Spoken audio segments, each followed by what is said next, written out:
You are listening to Local Spins on WYCE, this 1-hour exploration of the best in local and regional music. We got some brand new music, rarely heard songs that are in the WYCE studio here. I'm your host, John Sinkovich with LocalSpins.com, the website that covers West Michigan's music scene. And welcome once again to an hour of examining the amazing wealth of Michigan's musical talent. This is an extra groovy edition of Local Spins on WYCE. Grand Rapids was too big to be small, but too small to be big. And what's cool about the last, I would say, 10 to 15 years is it's kind of grown into itself.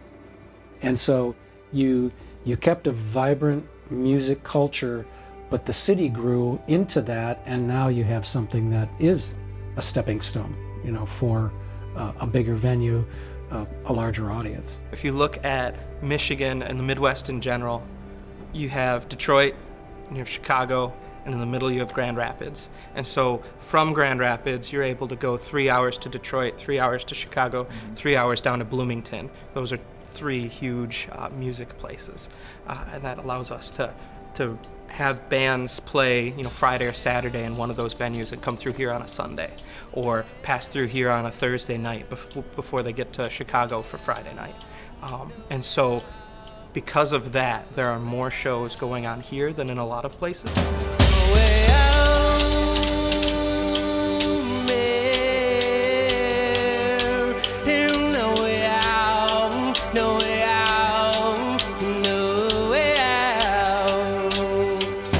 I just think people want to go out and see interesting new stuff and not just be stuck at home watching Netflix. Music appreciation here, just appreciation for the arts in general, here in Grand Rapids is fantastic. I've gone to other places where the music appreciation isn't as good as it is here. Naturally, there's still a lot of competition in the music business, but right now I think we're in a sort of a very fertile time period in Grand Rapids and West Michigan, where you've got a lot of bands that are willing to help each other to raise their profile and to promote their art. And every time I see a new band, I get really excited about what I'm seeing. But the problem I'm finding with a lot of these artists is they really don't have the money or the resources to be able to promote themselves. When you do get into the market in Grand Rapids, though, they do an awesome job promoting shows. A friend of ours, John Sinkovich, does a great job with that as well. He runs his own music blog and has his own music website, and he does a really good job with not just promoting the big acts that come through town, but also doing a local talent specific article. I try to time the performances and the interviews that I do with them around when they're going to be performing, or when they're having new CD releases, or when they're releasing new albums. But I do think that in order to take that next step, most of these artists really need to find professional recording studios to do what they do. I think what we have to offer, being engineers at River City Studios, is we offer a studio environment that is on par with what you would see in a major city.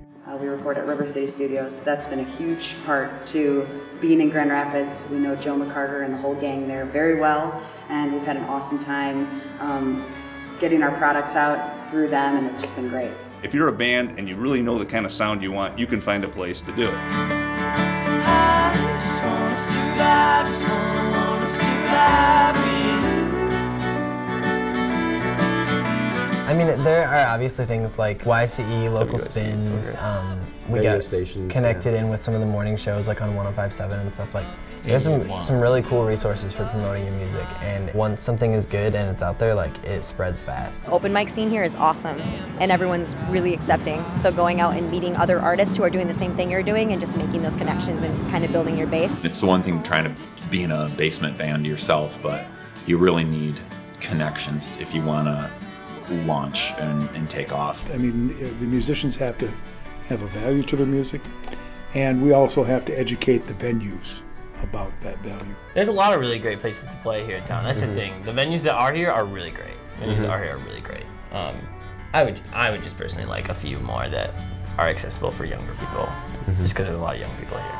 Any place that would let us on a stage, we would play. And we played in a couple other configurations around Grand Rapids, and a lot of times it ended up us opening for those bands or playing at intermission, like 3 songs, and that was great because very slowly we got our fan base. My first paid gig was like a Wednesday night at acoustic night at McFadden's, and that was really what started getting the ball rolling.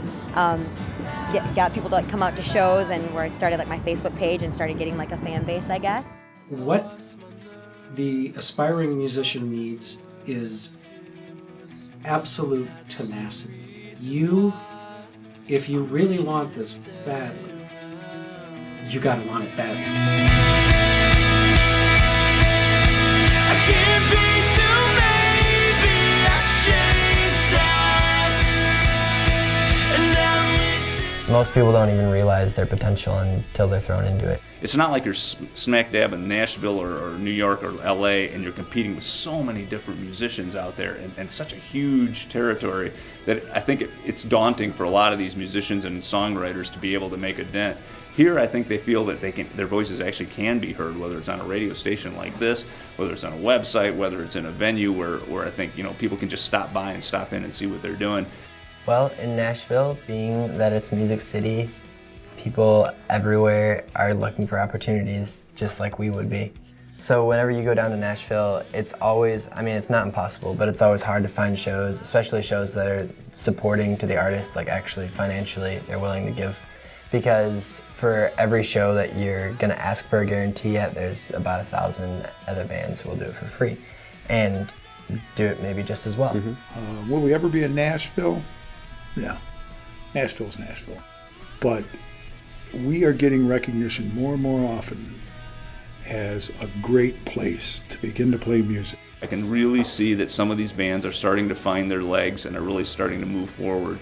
And that makes me feel great because I think we do have a lot here in West Michigan that we can offer the world in terms of the music scene. It is a cool town and it deserves attention. We're not oversaturated here in Grand Rapids. It's almost like every industry here is getting better because the city is seeing so much growth. Yeah, which just makes people strive for something more and makes people competitive too, which creates better product in the first place. Right. You know what I mean? There's so many opportunities for young musicians, for people just getting into the game to play out and start really building something. And I think Grand Rapids is an awesome stepping stone for that. I know it has been for myself and my band, and for plenty of other people, plenty of other musicians in the area are happy to call Grand Rapids home. Grand Rapids has always been, for years, the best kept secret in Michigan. It has a vibrant music and art scene. It has got some incredibly talented people working in the recording business. At any time now, there's going to be a breakout hit or breakout band from Grand Rapids. I think it's just a matter of time. There's a lot of potential in this town, and I think the future is bright for Grand Rapids as far as the music scene is concerned.